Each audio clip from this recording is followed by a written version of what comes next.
మన కాలి కింద భూమి సడన్గా ఓపెన్ అయ్యి మనం అందులో పడ్డాక మళ్ళీ మూసుకుపోతే ఊహించడానికే భయంగా ఉంది కదా. ఇదేమీ హారర్ స్టోరీ కాదు, నిజంగా జరిగింది. బైబిల్లో ఈ సందర్భం రాయబడి ఉంది.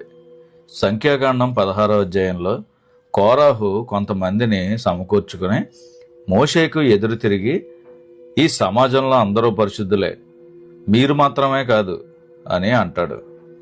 అక్కడ అతను ఎదిరించింది మోషేను కాదు, డైరెక్ట్గా దేవుణ్ణే ఎదిరించాడు. అప్పుడు దేవుడు మోషేతో మాట్లాడిన తర్వాత అక్కడ దేవుడు తన వారిని ఎన్నుకుంటాడు. అదంతా అయిన తర్వాత అక్కడ మోషే అంటారు, నన్ను దేవుడే పంపితే మనుషులందరూ చచ్చినట్టు ఈ కోరాహు చావడు అని అనగానే భూమి నెరవిడిచి కోరాహును అతని సమూహాన్ని మింగేస్తుంది. అందుకే దేవుని సన్నిధిలో ఉండే దైవజనులతో మాట్లాడేటప్పుడు జాగ్రత్త కలిగి ఉండాలి. వారిని గౌరవించడం, దేవునికి భయపడి బతకడం ప్రతి క్రైస్తవుడు నేర్చుకోవాలి.